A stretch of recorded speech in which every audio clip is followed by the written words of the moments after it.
Sometimes the worst mistakes we make drunk become the best decisions of our lives. I'm going to tell you the story of Daniela Martinez and Victoria Hayes, the ice-cold CEO who built a tech empire in San Francisco. The woman Daniela never thought would make her wake up wearing a platinum wedding ring. It was New Year's Eve at a rooftop party in Soma. Victoria challenged Daniela to a drinking game. Shots until midnight.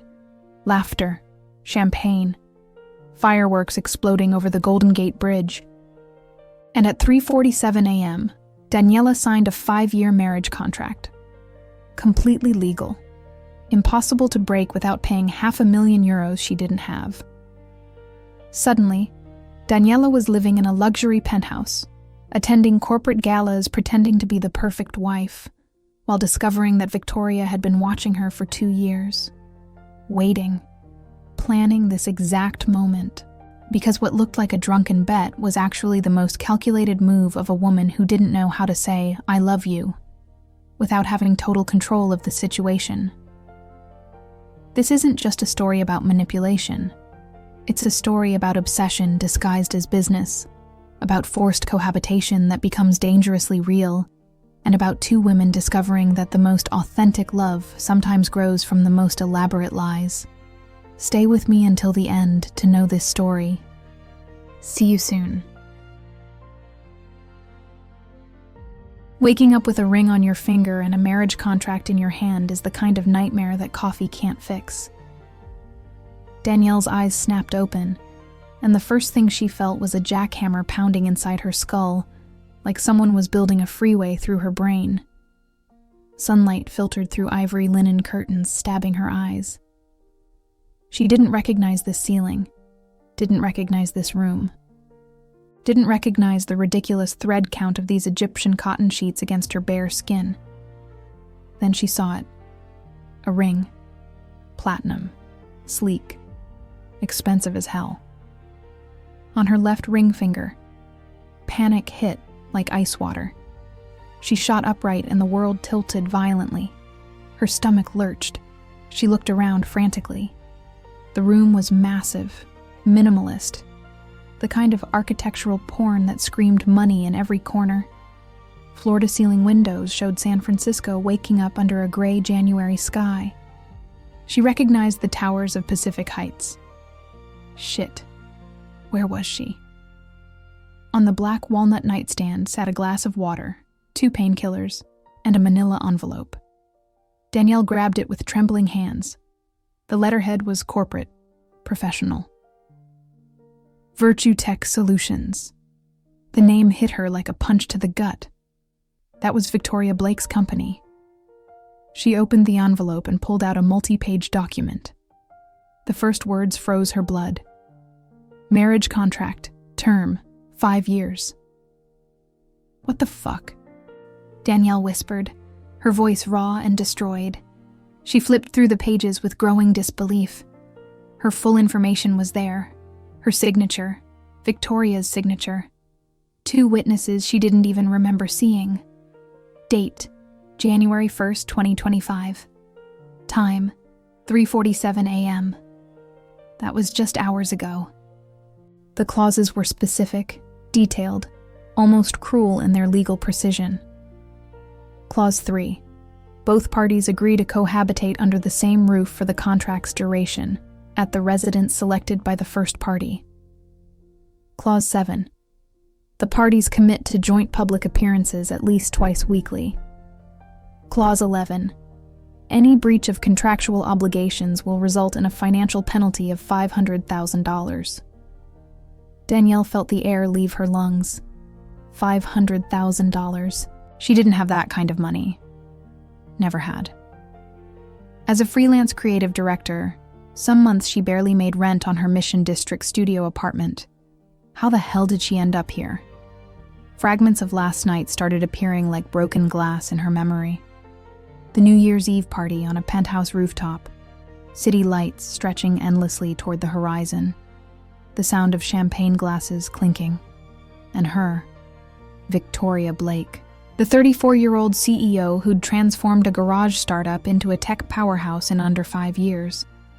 The woman who'd always intimidated her with that ice-cold elegance and those honey-colored eyes that seemed to see through any lie. She vaguely remembered the moment Victoria approached her, wearing that black dress that looked painted onto her lean body. "Not drinking, Danielle?" she'd asked in that low voice that always made Danielle's skin prickle. "Not much," Danielle had answered, holding her first glass of champagne. "Pity. I thought you were more bold." The way Victoria said that word, bold, had sounded like a challenge, like elegant mockery. And Danielle, stupid and proud, had taken the bait. "I can drink anything." Victoria had smiled, a small, dangerous smile. "A bet then. You and me. Tequila shots until midnight. First one who quits, loses." What do I get if I last?" Danielle had asked, already feeling the alcohol blur her judgment. "Whatever you want." Victoria had moved so close that Danielle could smell her expensive perfume, something with amber and cedar notes. "And if you lose, well, we'll see." After that, everything was blurry. Shots, laughter, the countdown, fireworks exploding over the Bay Bridge, Victoria's hands holding her when her legs failed, an office, a notary, papers, signatures, the weight of the ring. Subscribe now. YouTube prioritizes subscribers, and those who aren't subscribed miss out on future stories. Danielle dropped the contract on the bed and covered her face with her hands. This couldn't be happening. Had to be a nightmare, a cruel joke. But the ring was still there, solid and real, glinting coldly in the morning light. The bedroom door opened without warning. Victoria walked in like this was the most natural place in the world for her to be. She wore gray sweatpants and a black hoodie, hair pulled back in a high ponytail. No makeup, devastatingly beautiful in a way that hurt. She carried a tray with coffee and pastries. "Good morning, wife," Victoria said with a calm that felt obscene. Danielle looked at her with a mixture of fury, confusion, and terror. "What did you do? What the fuck did you do?" Victoria set the tray on the bed carefully and sat on the edge of the mattress, keeping a prudent distance. "We made a deal. You accepted." "I was drunk. This can't be legal." The notary certified that we were both in full possession of our faculties. Victoria pointed at the contract. "You passed 3 coordination tests before signing. It's all in Annex B." Danielle felt the room tilt. Why? Why would you do something like this? For the first time, something changed in Victoria's expression. Tension appeared in her jaw. Her fingers clenched slightly. "I have my reasons." "Reasons?"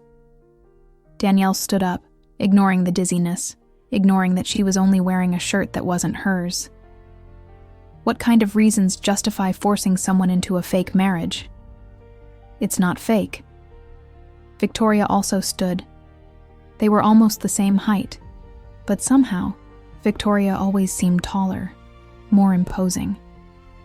It's completely legal, and if you read the contract carefully, you'll see it's not just marriage. It's cohabitation. It's public appearances. It's a partnership. You're insane. Maybe. Victoria took a step closer. Danielle could see the tiny golden flecks in her honey-colored eyes. But you signed.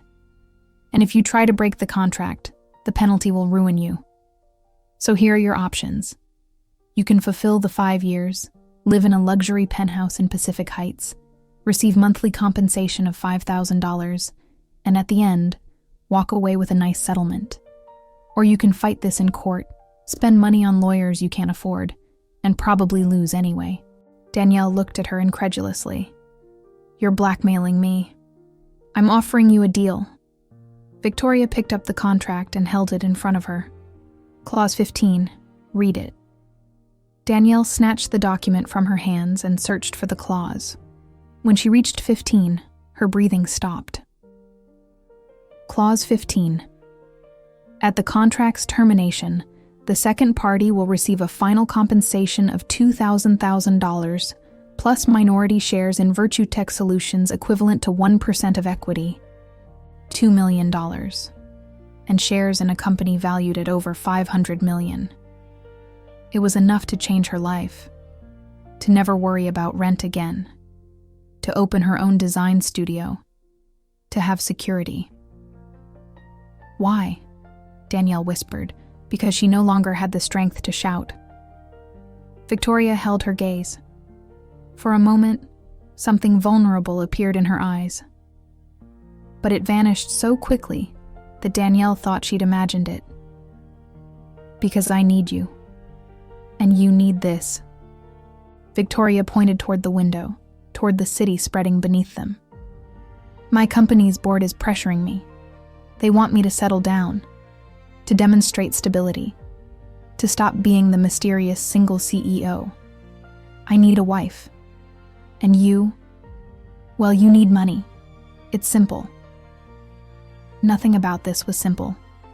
Danielle looked at the ring on her finger, then looked at Victoria, this woman who'd been on the periphery of her life for 2 years, always unreachable, always perfect. And now she was here, proposing they live together. Share a space. Pretend. "What if I can't do it? If I can't fake it?" "Then you'll learn." Victoria headed for the door, but stopped before leaving. "You have 1 hour to shower and get dressed. At 10 we have breakfast with my mother. And Danielle, she can't know this is an arrangement.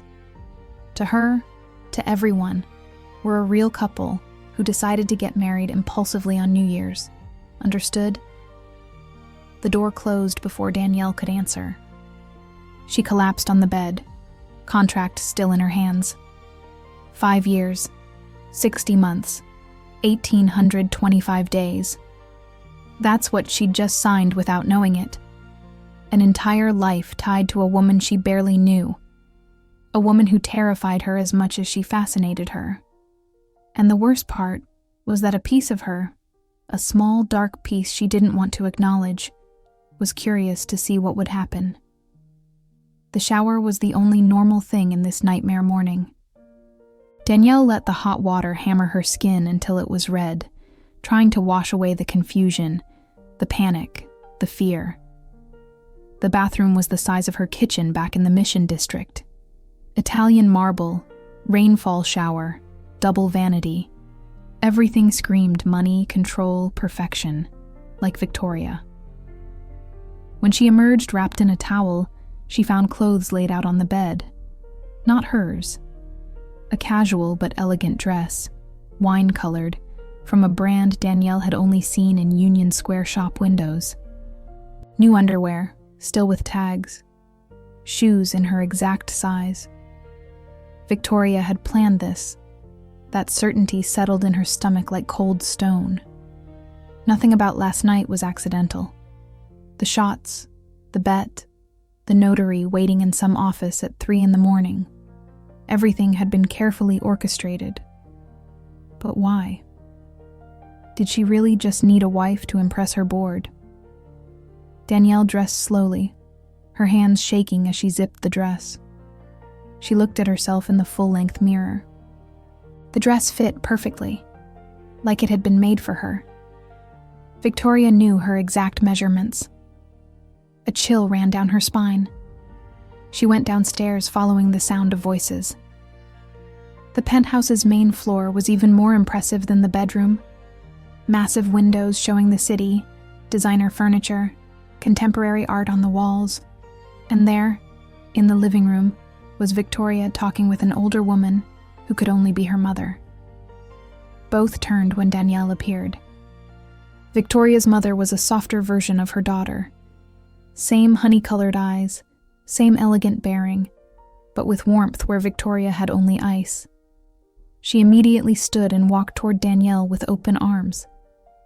"Danielle, I can't believe I'm finally meeting you." She hugged her with genuine force.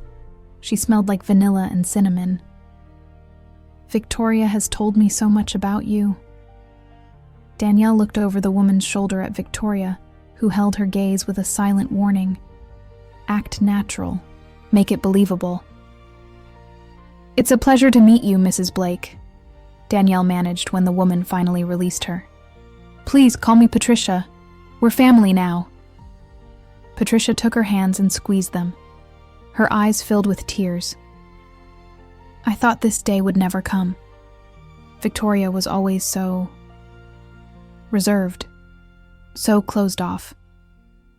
But when she called me this morning to say she'd gotten married, that she'd finally found someone," Danielle felt nauseous. This was too much. Too real. Too intimate. "Mom, breakfast is getting cold," Victoria interrupted, gesturing to the dining table already set. Patricia released Danielle's hands and practically floated to the table. "You're right, sweetheart, and we have so much to talk about. I want to know everything about how you met, when you knew it was true love, plans for a real ceremony." The next 2 hours were torture. Danielle had to invent a love story that never existed. Victoria helped, filling in the blanks with lies so smooth they seemed like truths. They met 2 years ago at a networking event. Danielle was presenting her designs.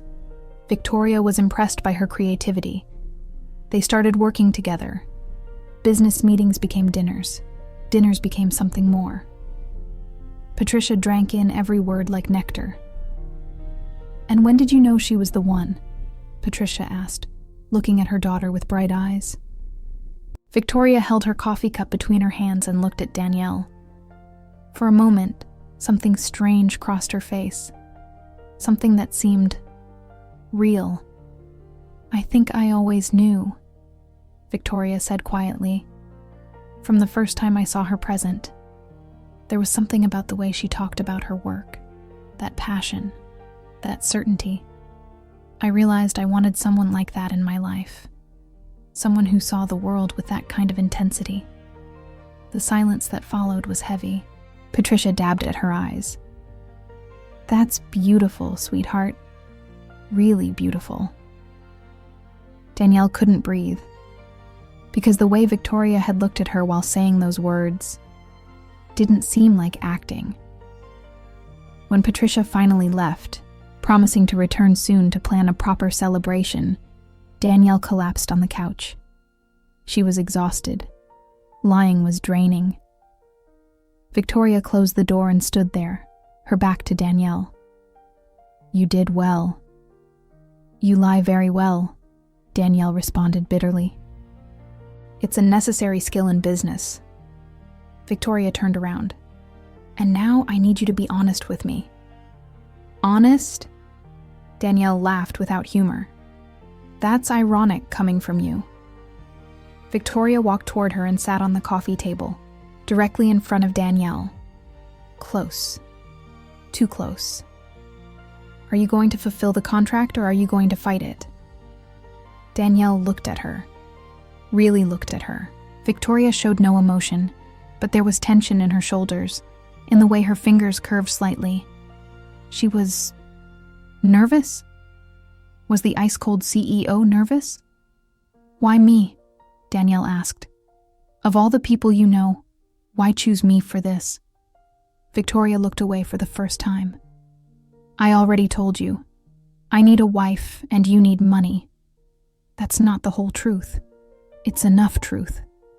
Danielle leaned forward. "There are dozens of women who would have accepted this sober.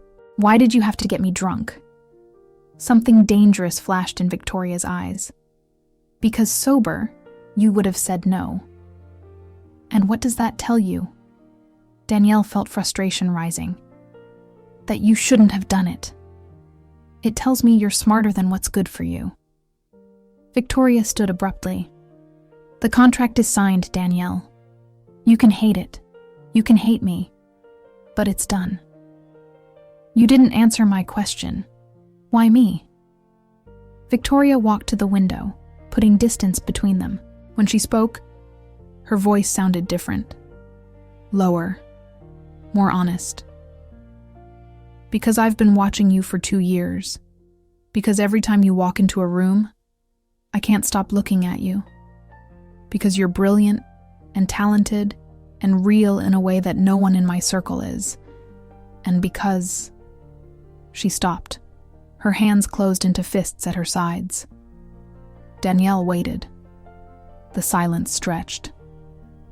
And because what? Danielle pressed.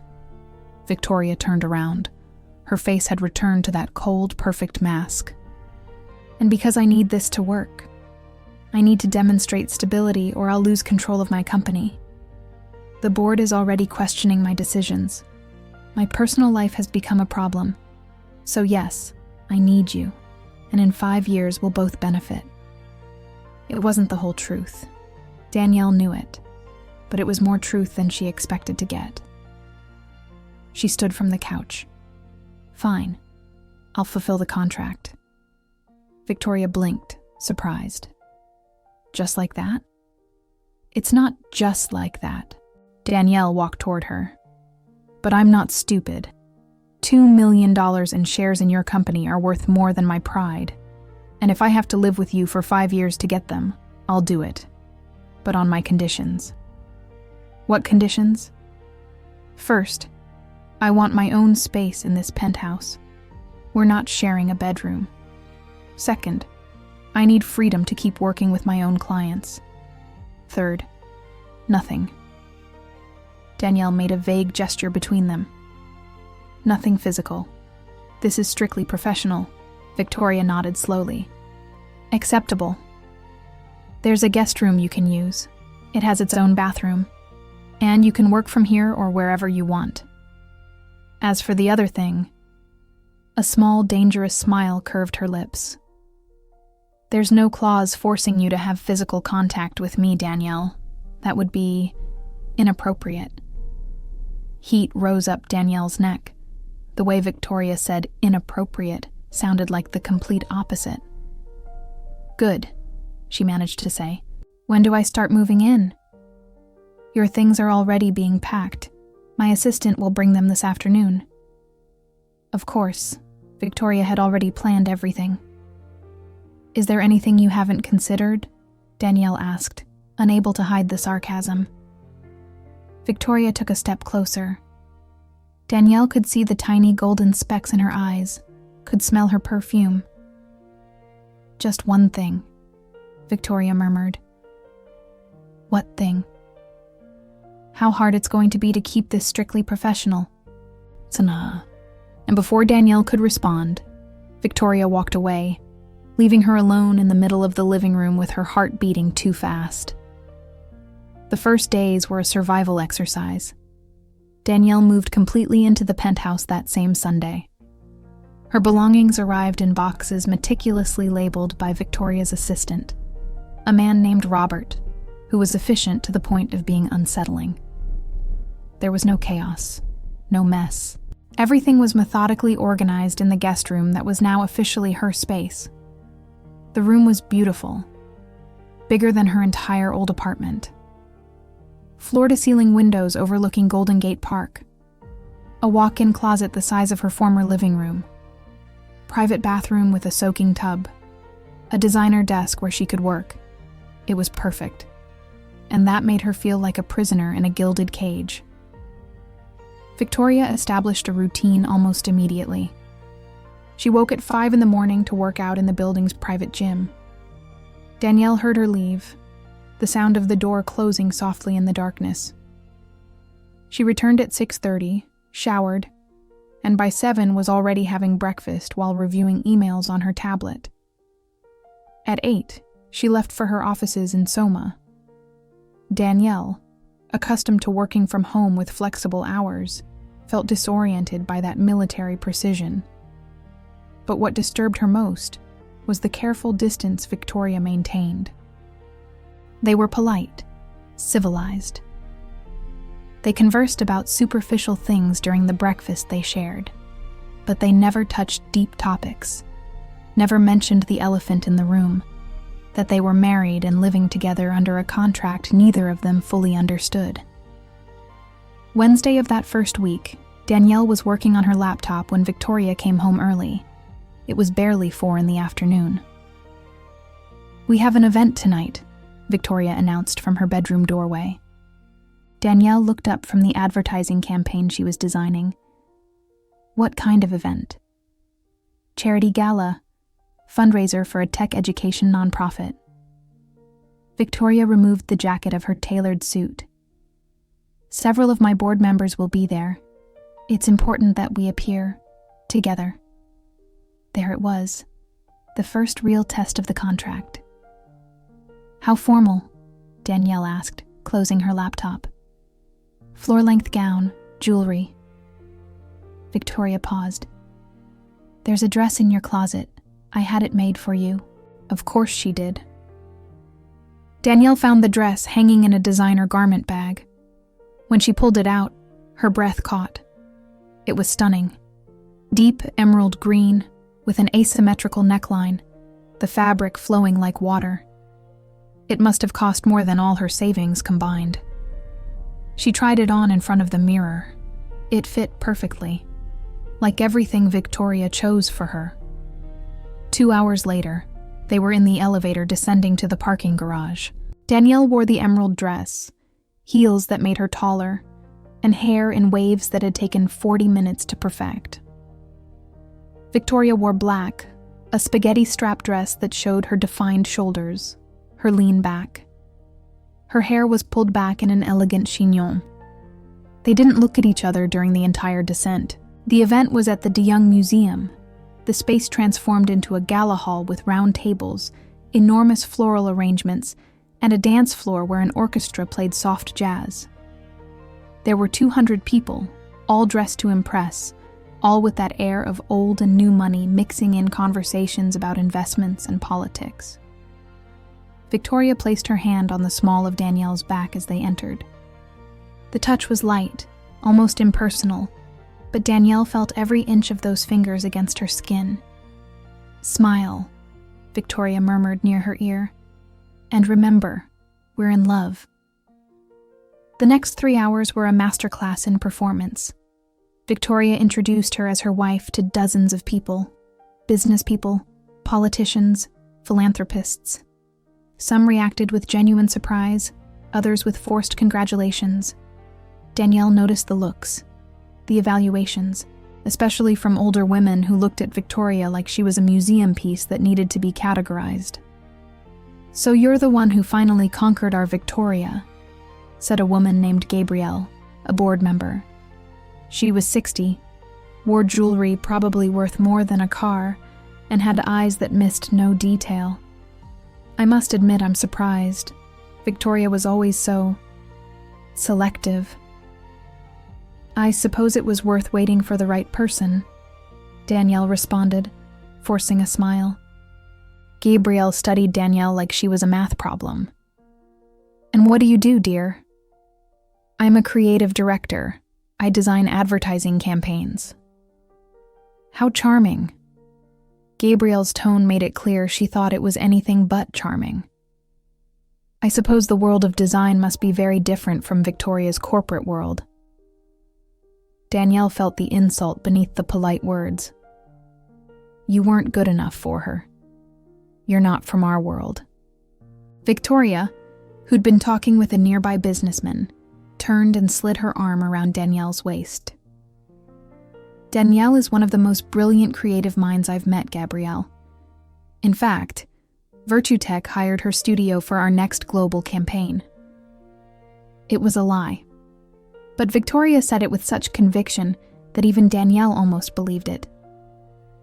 Gabrielle blinked, recalibrating. "Oh, well, that's impressive." When they finally walked away, Danielle exhaled. "Thank you. Don't give them the pleasure of seeing you affected." Victoria offered her a glass of champagne from a passing tray. Gabrielle and the others are looking for any sign of weakness, any reason to question this. And what happens if they find a reason? Victoria looked directly into her eyes. They won't, because we're going to be perfect. The orchestra began playing something slower. Several couples moved toward the dance floor. Victoria extended her hand. "Do you dance?" Danielle looked at that extended hand. Accepting it meant crossing another line. It meant real contact, closeness, the illusion becoming more tangible. But everyone was watching. She took Victoria's hand. The dance floor was lit by soft lights. Victoria guided her to the center with the confidence of someone who danced hundreds of times before.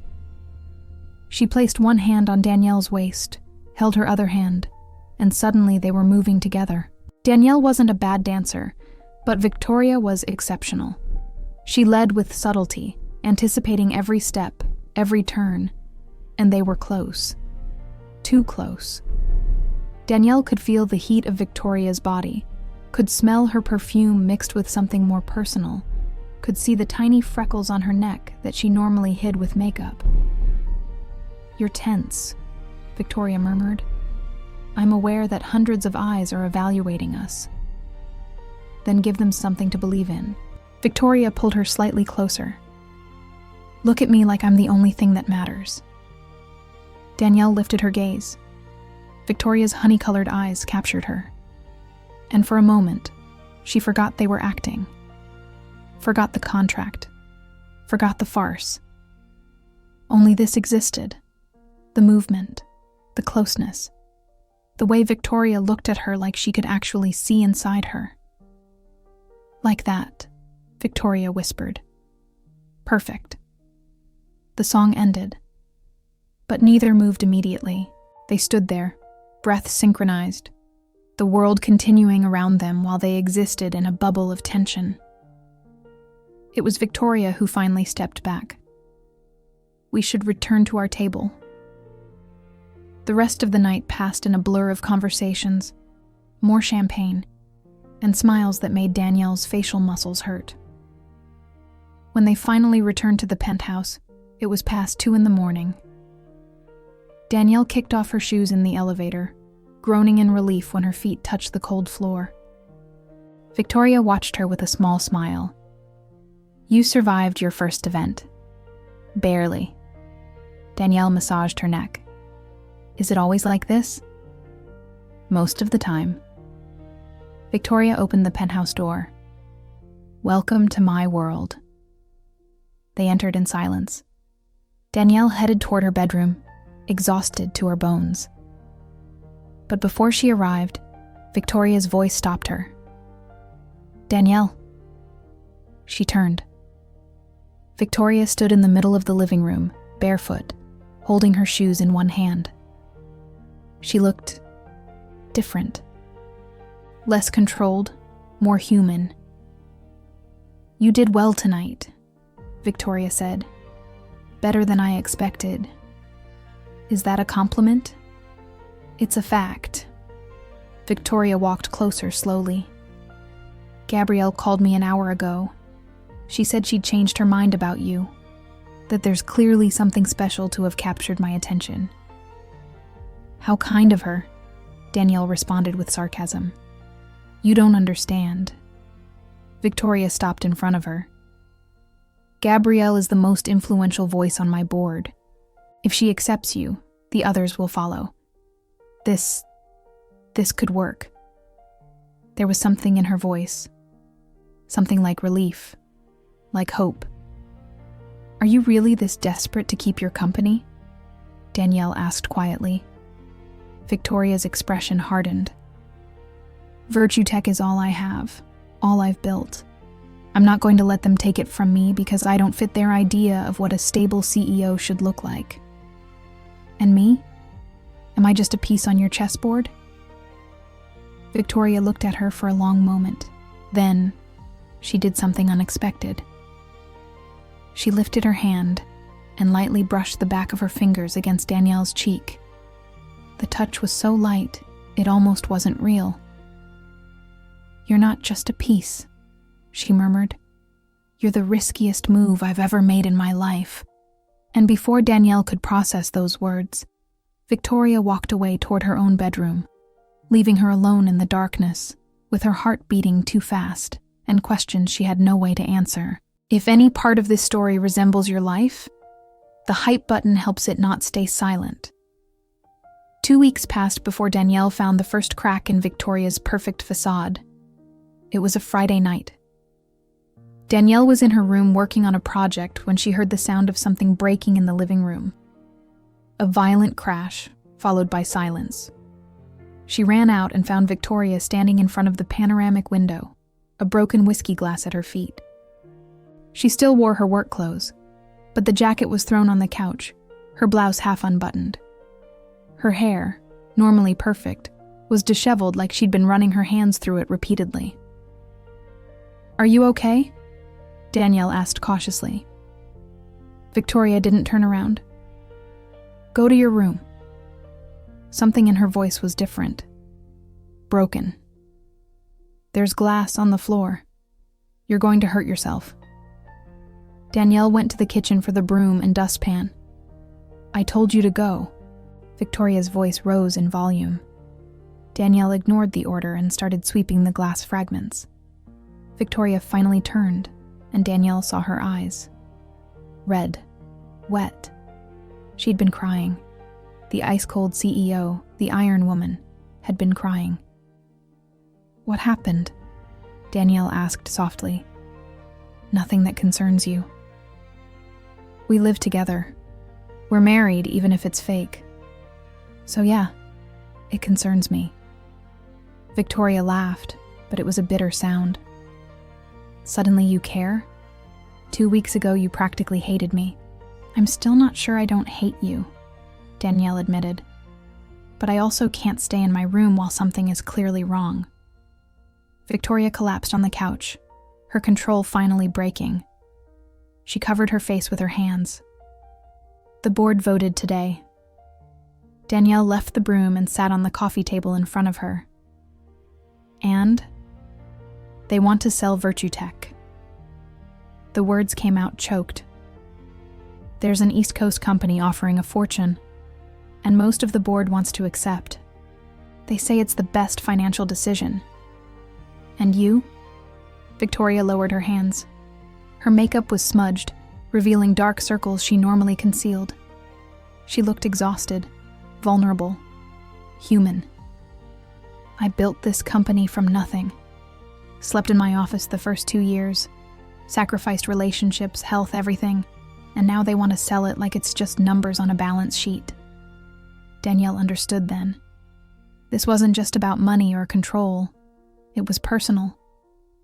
VirtueTech was Victoria's child, her legacy. "How many votes do you need to block the sale?" 3 more than I have." Victoria rubbed her face. "And Gabrielle controls 2 of those votes. If I can convince her." "That's why you needed me?" Danielle interrupted. Understanding hit like a blow.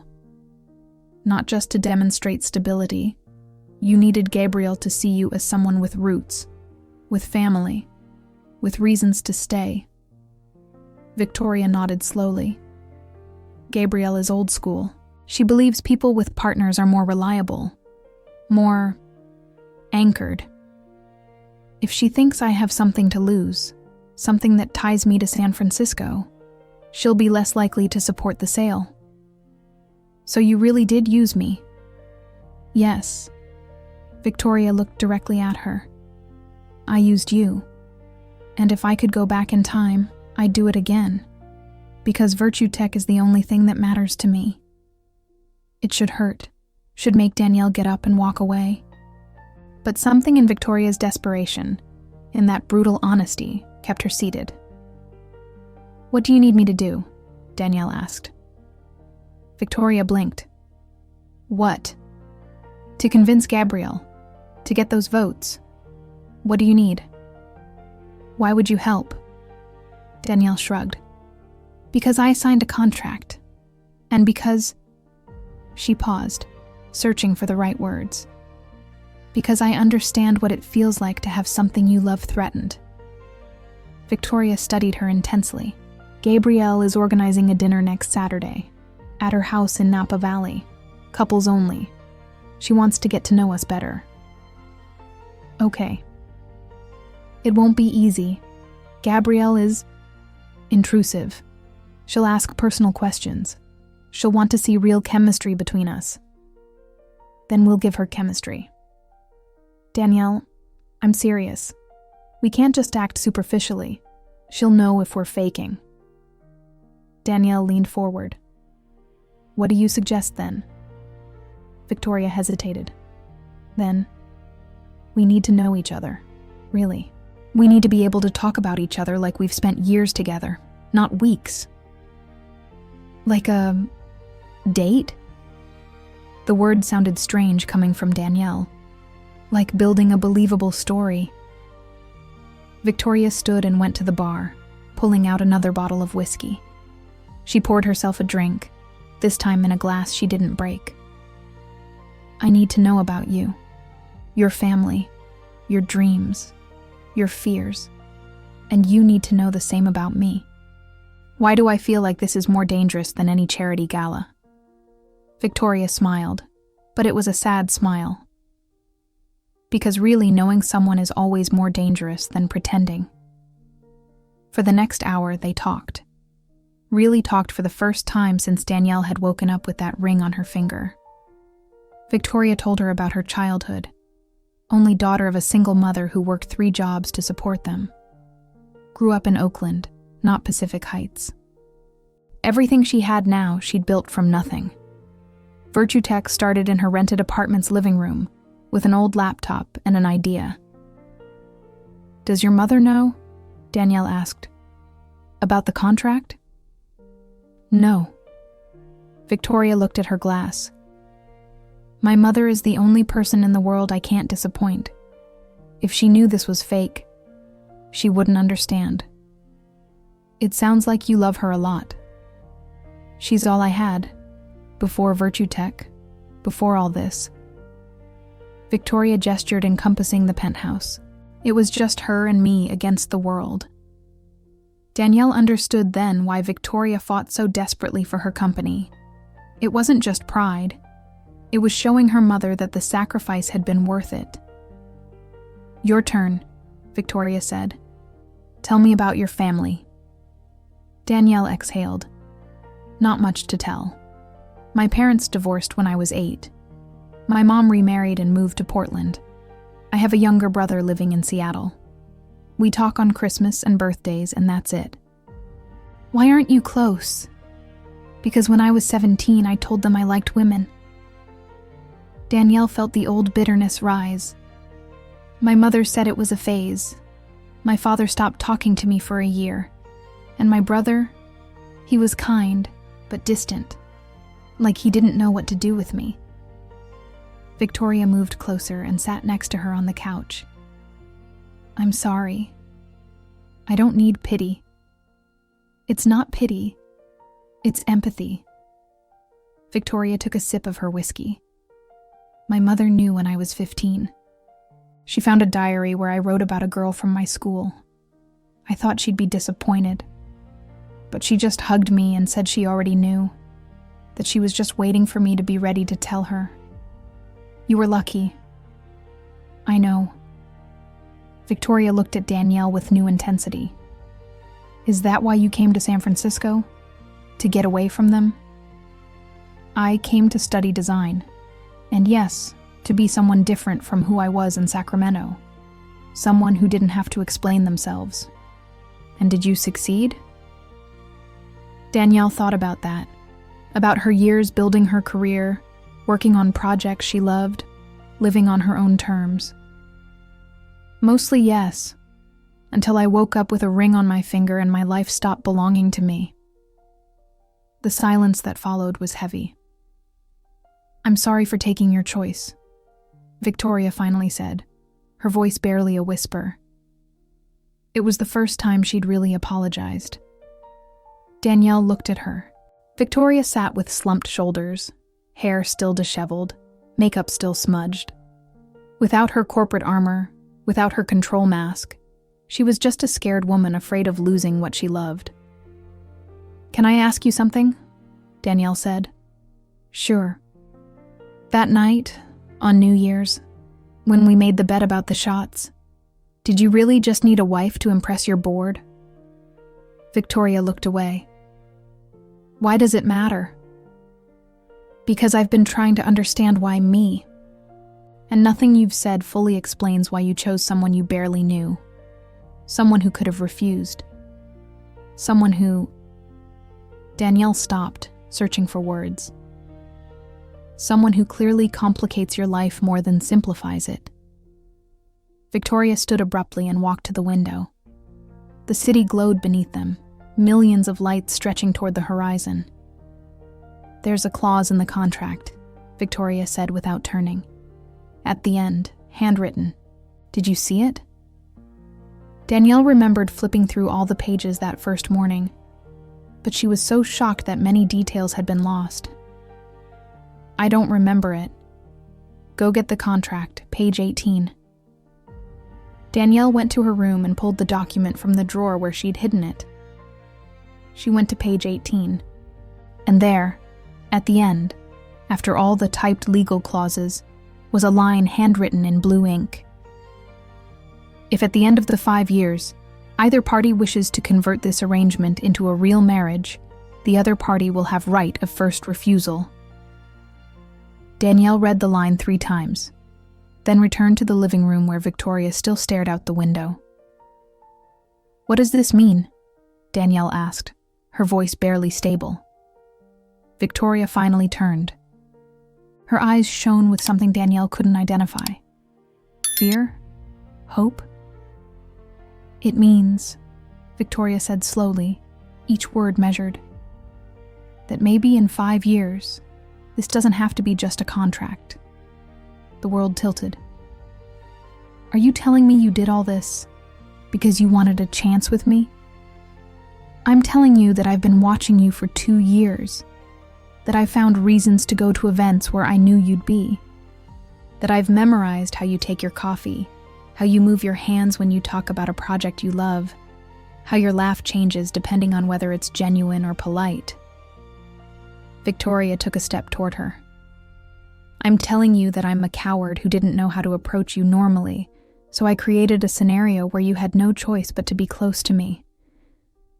Danielle couldn't breathe. "That's sick, manipulative, unforgivable. I know." Victoria laughed without humor. "But it's the truth. I needed to solve my problem with the board. But I also wanted this. I wanted you in my life. And I thought if I gave you 5 years, maybe, just maybe, you could see something in me worth staying for." The silence stretched between them like an abyss. Danielle should be furious, should feel violated in her autonomy. But what she felt was much more complicated, because during these 2 weeks, she'd also noticed things. The way Victoria left freshly brewed coffee in the morning exactly how Danielle liked it. How she adjusted the penthouse's temperature because she knew Danielle got cold easily. The small gestures of consideration that weren't part of the contract. "I don't know what to say," Danielle admitted. "You don't have to say anything." Victoria approached until they were an arm's length apart. "I just need you to know the truth. Because if we're going to convince Gabriel, if we're going to make this work, there can't be more lies between us. At least not in private." Danielle looked at this woman who'd upended her life, who'd manipulated her, used her, and at the same time, confessed something vulnerable and terrifying. 5 years is a long time, Danielle finally said. "I know. And I can't promise you that at the end I'll feel what you want me to feel. I'm not asking for promises." Victoria extended her hand. "I'm just asking you to give me a chance. A real chance, not just the contract, but to know each other. Really." Danielle looked at that extended hand. Taking it meant accepting something bigger than the contract. It meant opening herself to the possibility that this could be real. She took Victoria's hand. "Okay," she whispered. "Let's really get to know each other." And for the first time since all this began, Victoria smiled. A genuine, small, hopeful smile. That night, They stayed awake until 4 in the morning, sitting on the couch, sharing stories. Victoria told her about her first business failure, an app nobody wanted to fund. Danielle told her about the design professor who said she'd never succeed because she was too emotional in her work. They laughed, drank whiskey that no longer tasted like bitterness, and when they finally went to sleep, each to their room, something had changed. The farce was still a farce, but now it had the possibility of becoming something more. And that was the scariest part of all. Saturday arrived too quickly. Danielle and Victoria left San Francisco at 9 in the morning in Victoria's black Tesla. The traffic on Highway 101 was the usual weekend chaos. Families heading to wine country, cyclists weaving between cars. Danielle stared out the window, nervous in a way she hadn't felt since the first charity gala. "Relax," Victoria said, without taking her eyes off the road. "Gabrielle is just one woman. Gabrielle is the woman who controls your company's future." "Exactly. Just one woman." Victoria smiled slightly. "With too much power and dangerous curiosity, but just one woman." Danielle looked at her. Victoria wore dark jeans and a white linen blouse, hair down for the first time since they'd been living together. She looked young, less ice-cold CEO and more like someone Danielle could have met at a coffee shop. Someone normal. "Nervous?" Danielle asked. "Terrified." Victoria changed lanes with precision, but expert at not showing it. During the week, they'd spent every night talking, getting to know details, building a shared history that could survive Gabrielle's scrutiny. Danielle now knew that Victoria hated cilantro, that her favorite movie was Moonlight, that she'd cried when her first cat died when she was 12. Victoria knew that Danielle took scalding hot showers when stressed, that her favorite book was The Great Gatsby, that she had a scar on her left knee from falling off her bike at 7. They were small details, but together they formed a map of intimacy that was starting to feel dangerously real. Gabrielle's house in Napa Valley was exactly what Danielle expected. Spanish colonial, enormous, surrounded by impeccable vineyards with roses climbing the walls like crimson waterfalls. A housekeeper opened the door. Gabrielle waited on the terrace overlooking the infinity pool, dressed in a turquoise silk caftan, a Bloody Mary in hand. "Victoria, Danielle." She greeted them with kisses on the cheeks. "You arrived just in time. The others are about to arrive." "The others?" Victoria asked cautiously. "Oh, just 2 more couples. Richard and his husband James, and Sophia with her fiancée Anna." Gabrielle smiled. "I thought it would be more fun this way, an intimate gathering among kindred spirits."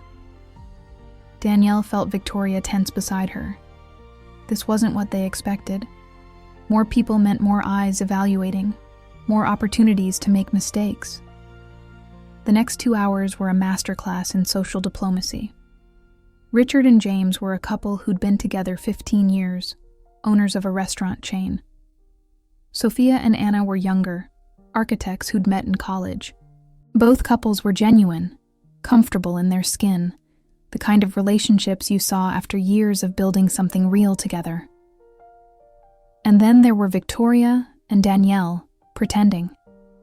They ate on the terrace under enormous umbrellas protecting from the Napa sun.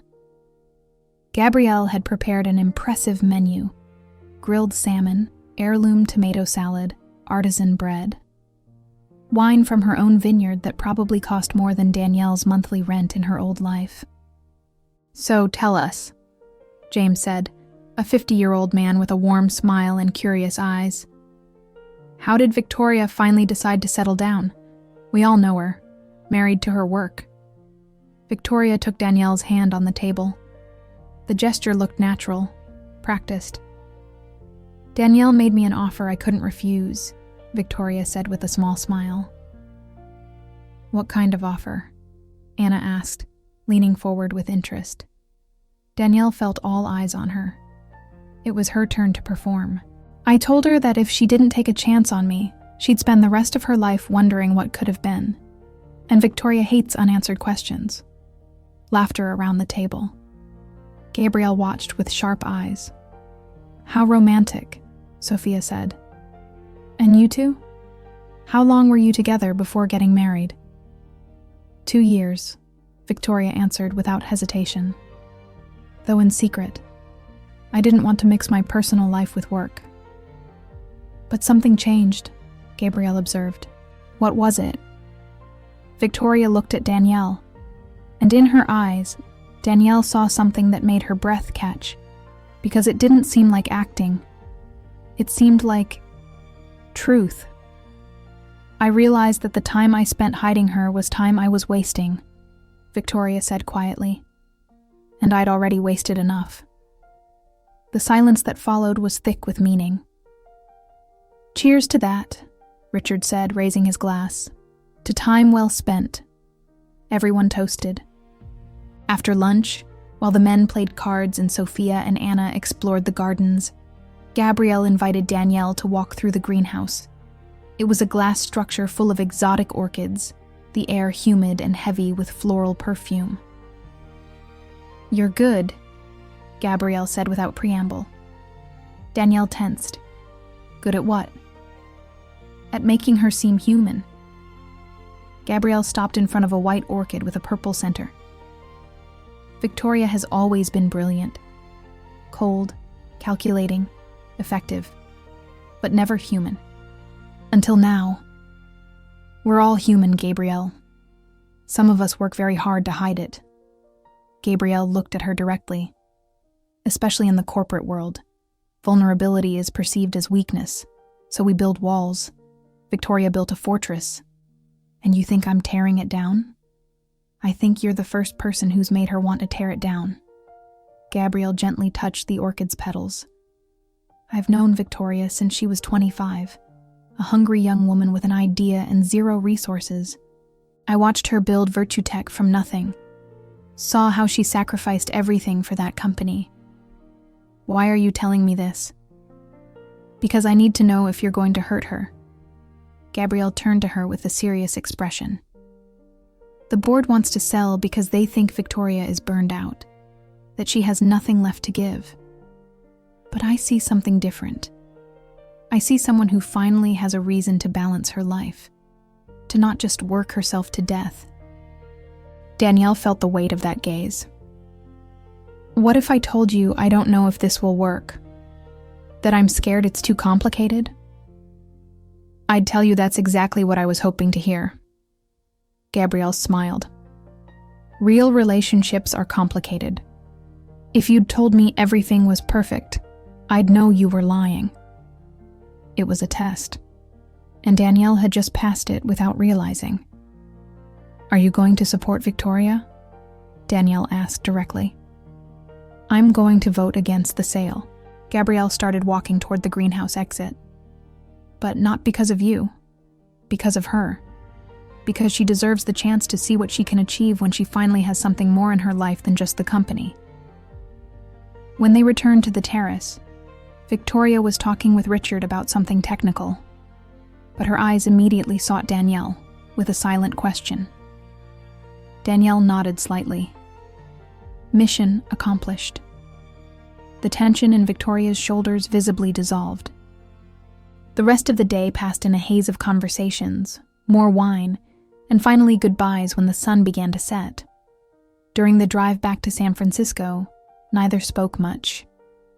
Danielle processed the conversation with Gabrielle. Victoria seemed lost in her own thoughts. It wasn't until they were back at the penthouse, the city glowing beneath them, that Victoria finally broke the silence. Gabrielle took you to the greenhouse, Victoria said, removing her shoes. What did you talk about? About you, about the company, about why she's voting against the sale. Victoria froze. She will? Yes. Danielle sat on the couch. She said you deserve the chance to balance your life. Thanks to you. Victoria sat next to her, keeping a prudent distance. Without this, without you, I would have lost everything. I didn't do it for you. Danielle needed to be honest. I did it because I signed a contract. Because I like the money I'm going to receive. Don't make me your savior. What if I want to make you something more? Danielle looked at her. Victoria was staring at her with that intensity that made her feel naked, exposed. I don't know what you want me to be, Danielle admitted. I want you to be yourself. Victoria moved a little closer. I want to know the woman behind this farce. I want to know what makes you really laugh, what keeps you up at night, what makes you happy. Why? Because I've been watching you from afar for 2 years, and now that you're close, I realize I knew nothing. Victoria lifted her hand as if to touch Danielle's face, but stopped. May I? Danielle nodded. Victoria's fingers brushed her cheek, soft and tentative. Danielle closed her eyes. It was the first truly intimate touch between them. Not for cameras, not for an audience, just for them. I'm scared, Danielle whispered. Me too. What are you afraid of? You who control everything. Victoria laughed softly.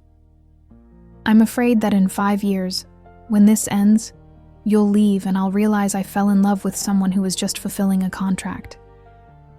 Danielle opened her eyes. Victoria was so close she could count her eyelashes. What if I'm not just fulfilling a contract anymore? Victoria's breathing stopped. What are you saying? I'm saying this is getting complicated. Danielle covered Victoria's hand with hers. I'm saying I'm starting to forget this is fake, and that terrifies me. Why does it terrify you? Because you manipulated me into being here. Because I don't trust this is real. Because... Danielle hesitated. Because I don't know if I'm feeling something genuine, or if it's just the result of being trapped in this situation. Victoria lowered her hand. She pulled back a bit, creating space. You're right. None of this started well, and I can't change that. I'm not asking you to change it. I'm just being honest. Then let me be honest too. Victoria stood and walked to the window. When I first saw you 2 years ago, it was at that digital marketing conference. You were presenting a campaign for a nonprofit.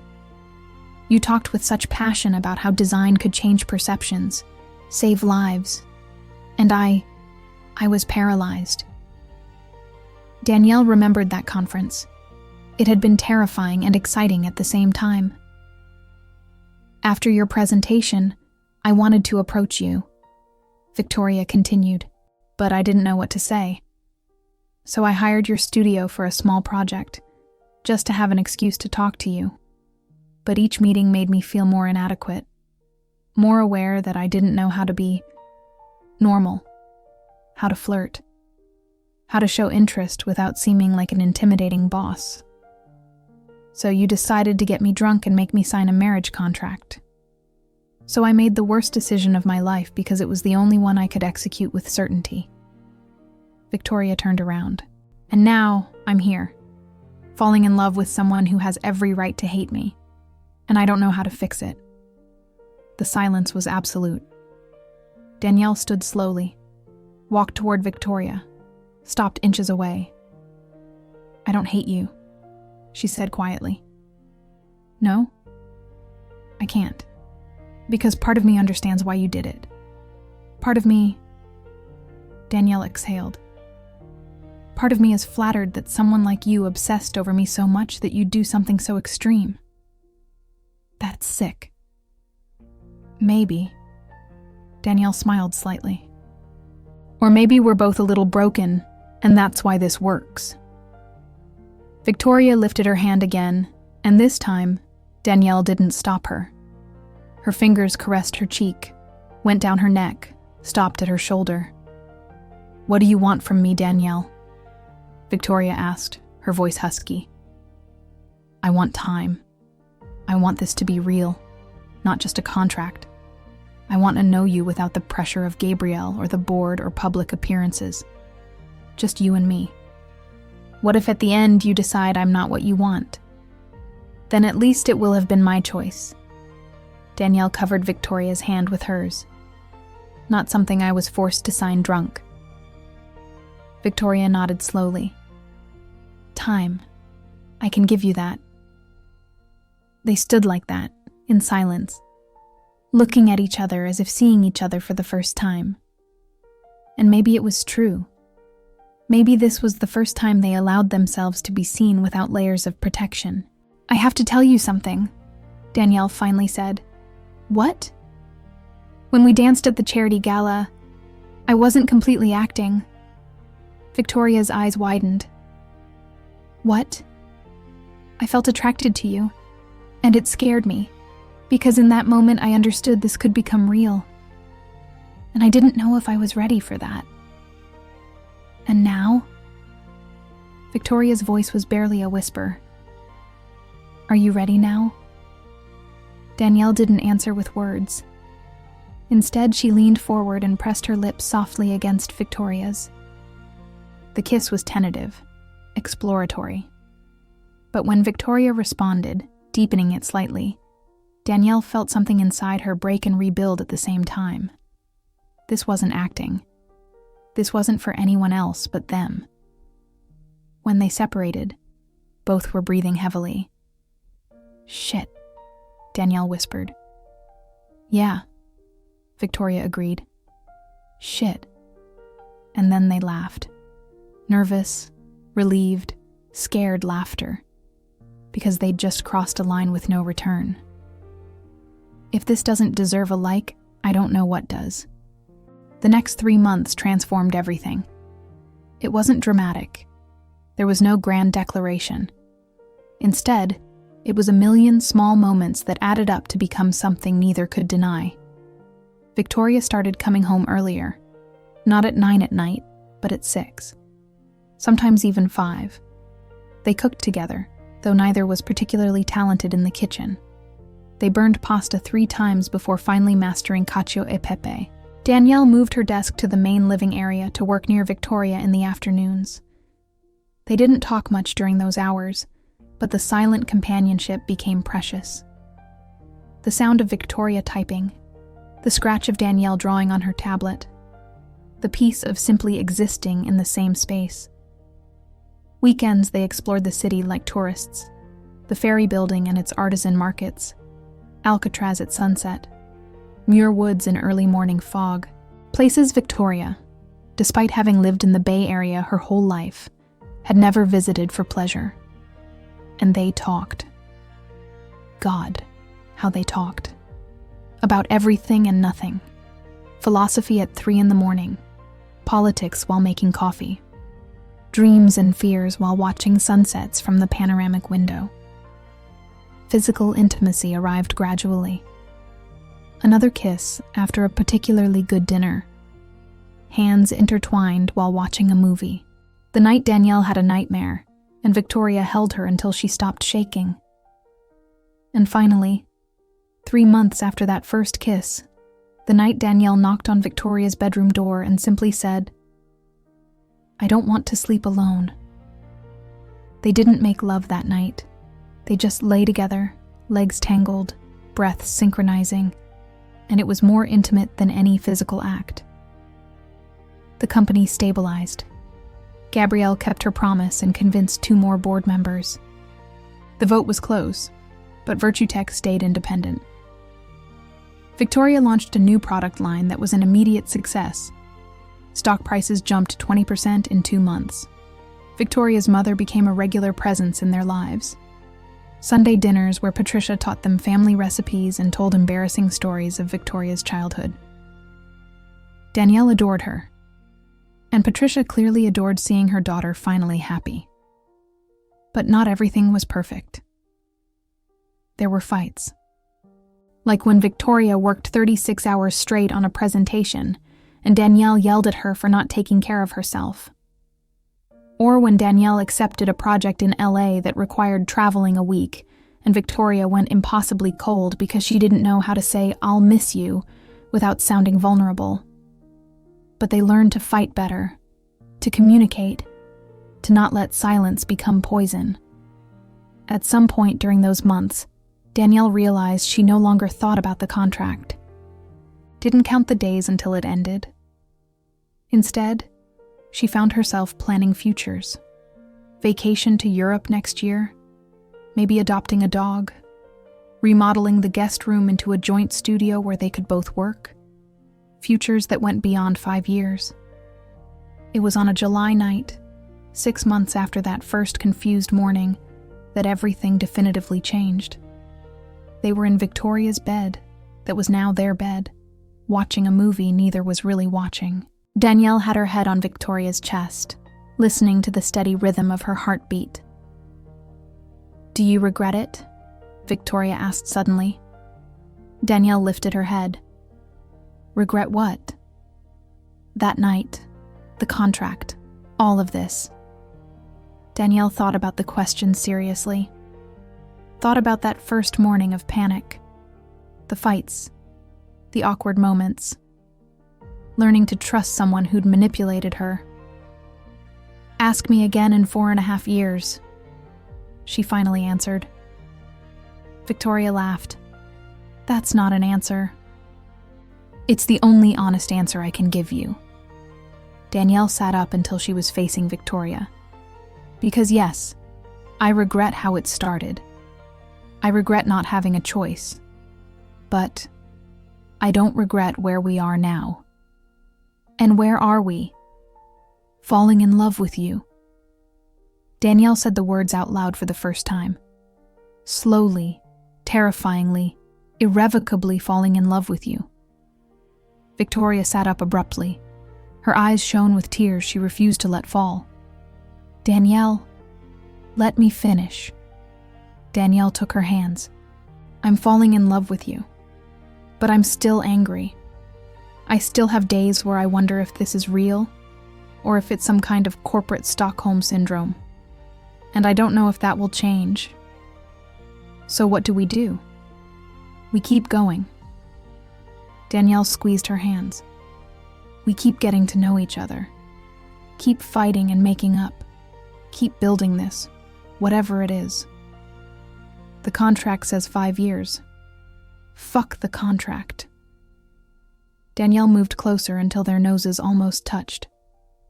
"I want to be with you not because a piece of paper says so. I want to be with you because I choose to. Every day, every moment." Victoria finally let the tears fall. "I love you," she whispered. "God, Danielle, I love you so much it scares me." "I love you too." And it was true. Despite everything, despite how it started, it was true. And it scares me too. They kissed. And this time, there was nothing tentative about it. It was promise. It was passion. It was everything they couldn't say with words. They made love that night. Slow, exploratory, discovering every inch of each other's body. And when they finished, curled under the sheets while the city breathed outside, Danielle knew something fundamental had changed. "I have to tell you something," Victoria said, her voice sleepy. I want to break the contract." Danielle tensed. "What?" "I want to break it and start over." Victoria held her tighter. "I want to marry you for real, not for my company, not for money, just because I love you and want to spend my life with you." "Victoria, it's only been 6 months." "I know, and if it's too soon, I'll wait.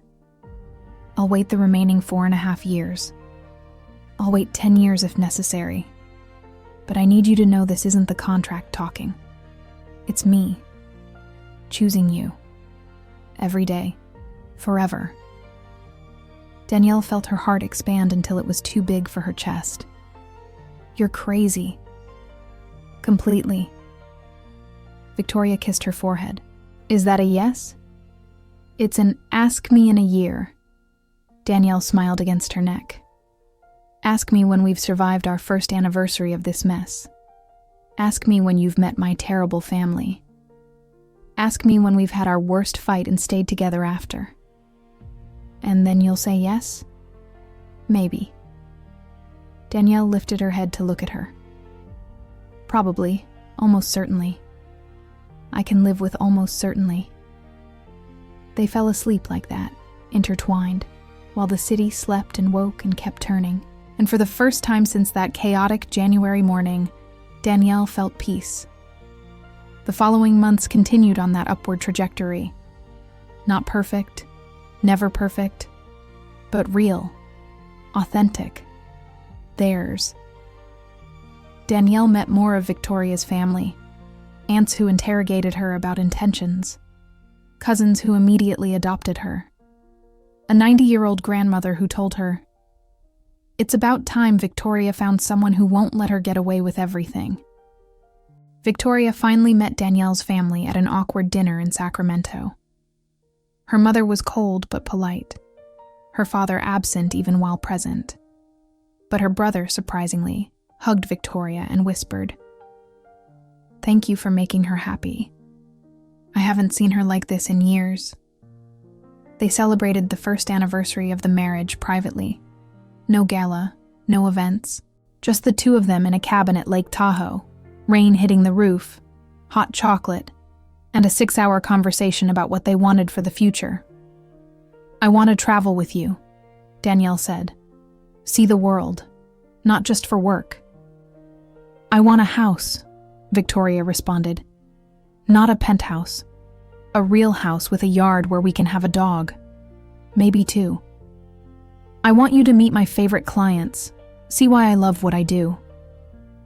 I want you to come to board meetings, be part of important decisions." They were plans, real plans for a real life. And when Victoria pulled out a small velvet box that night, Danielle wasn't surprised. "I know I said I'd wait a year," Victoria said, kneeling in front of her by the fireplace. "And technically, it's only been 12 months since you woke up with that ring. But Danielle Carter, will you marry me? For real this time? No contracts, no clauses, just you and me and the rest of our lives?" Danielle looked at the ring. It was different from the one she'd woken up wearing. This was simpler. A gold band with a small emerald, the color of her dress at that first gala. "Yes," she said without hesitation.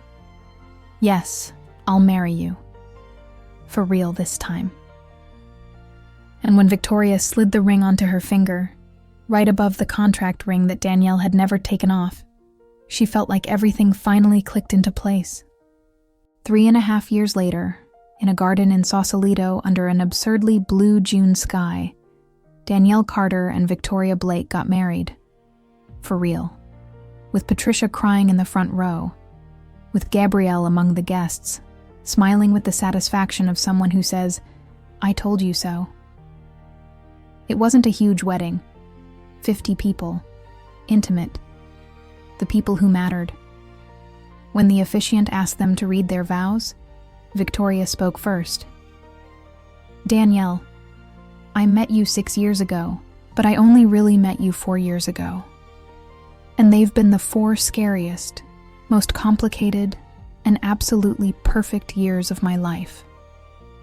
You taught me that control is an illusion, that vulnerability is strength, that love isn't something you plan or contract. It's something you choose every day. And I choose you, today and every day to come."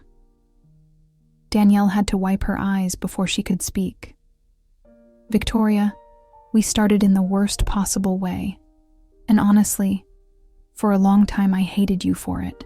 But at some point, hate became understanding. Understanding became friendship. Friendship became love. And now I can't imagine my life without you. Without your control freak tendencies. Without your perfectly brewed coffee every morning. Without your hugs that make me feel like everything will be okay. I love you. Not because a contract forced me to know you, but because knowing you was the best accident of my life." They kissed under a shower of flower petals, and this time, there were no cameras evaluating, no board judging. There was only love, real, complicated, imperfect, absolute. At the reception, while they danced their first dance as official wives, Victoria whispered in her ear, "You know what's ironic?" "What?" "The contract expires in exactly 6 months." Danielle laughed. "I guess we're breaking it then." "We already broke it." Victoria pulled her closer. "From the moment you said you loved me, and the 2 million and the shares?" "Still yours. A contract is a contract." Victoria smiled. "Though now that we're officially married, technically it's shared money." "How convenient for you." "Right?" They laughed and danced, and when the night ended and everyone left, they returned to the penthouse they'd decided to sell to buy that house with a yard in Presidio Heights. Danielle kicked off her shoes and collapsed on the couch. Victoria sat next to her, both exhausted but happy. "Mrs. Blake Carter," Victoria said, testing the name. "Mrs. Blake Carter," Danielle repeated, smiling. "Sounds good. Sounds perfect." And it was. Not because it had been easy, not because it had been planned, but because it had been real, authentic, chosen. That night, lying in their bed, Danielle asked, "Do you ever regret it? How all this started?" Victoria thought about the question. "I regret taking away your choice. I'll always regret that, but I don't regret where it led us." "Me neither," Danielle admitted. "It's strange, isn't it? How the worst can become the best. The universe has a twisted sense of humor. Or maybe we're just two broken people who found each other in the most fucked up way possible." "Maybe." Victoria kissed her softly. "But we're broken together, and that makes all the difference." Danielle closed her eyes, feeling complete for the first time in her life. Because she was right. They started in the worst possible way, with manipulation and contracts and lies. But somehow, impossibly, miraculously, they'd built something real from those broken foundations. And that, she thought as she fell asleep in her wife's arms, was the definition of true love. Not the fairy tale, but the real version, complicated, imperfect, and absolutely theirs. 5 years after that chaotic January morning, Danielle woke up in a house full of sunlight. The house in Presidio Heights they'd bought together, with the yard where 2 dogs now ran, with the studio they shared where she designed and Victoria planned strategies. Victoria was already awake, of course. Probably had gone running with the dogs. Probably had already made coffee. Danielle went downstairs and found exactly that. Victoria in the kitchen, still in workout clothes, making pancakes. The dogs dozing under the table. The smell of coffee filling the space. "Good morning, sleepyhead," Victoria greeted, smiling. "Good morning, early bird." Danielle kissed her. "What are we celebrating? Do we need a reason?" "You never make pancakes without a reason." Victoria laughed. "Okay, you caught me. Gabrielle called yesterday." "And?" "Virtue Tech was just valued at $1 billion. We're officially a unicorn." Danielle screamed and jumped into Victoria's arms. "Oh my God, Victoria!" I know. Victoria held her spinning. "And none of this would have happened without you. Without this stability. Without this balance. All you. I'm just the decorative wife. You're anything but decorative." Victoria set her down but didn't let go. "You're my partner. My love. My home." So cheesy. Completely. Victoria kissed her. "And I don't care." They had breakfast in the garden. Dogs begging for food. May sun warming their faces. And Danielle thought about that contract she'd signed drunk so long ago. Thought about how she'd hated every word, every clause, every restriction. And now it was just a piece of paper they kept in a drawer as a reminder of where they'd started. "What are you thinking about?" Victoria asked. "That I should thank you." "For what?" "For being crazy enough to get me drunk and make me sign a marriage contract." Danielle smiled. "Because without that craziness, I never would have met my favorite person in the world." Victoria took her hand across the table. The emerald ring glinted in the sun. "So you're officially not angry anymore?" "Oh, I'm still angry." Danielle intertwined their fingers. "But I'm also in love, and grateful, and happy, and a million contradictory things that somehow make sense when I'm with you." That was poetic. I have my moments. They stayed like that, hands intertwined, looking at the garden they'd built together. And Danielle knew this was what being married really meant. Not the contract, not the ceremony, but this, the small moments, the ordinary breakfasts, the daily choice to choose each other. "I love you," Danielle said. "I love you," Victoria responded. And somewhere in the city, under the same blue sky, other stories were beginning. Other contracts being signed, other hearts being broken and repaired. But this story, Danielle and Victoria's, had found its happy ending. Not perfect, never perfect, but real. And that was more than enough. If you want the continuation of this story, write it in the comments, because that's the only way I'll know what you want. And don't forget that YouTube only prioritizes subscribers. So subscribe now, so you don't miss the next story that will make you believe in love and second chances. This is just the beginning. See you soon.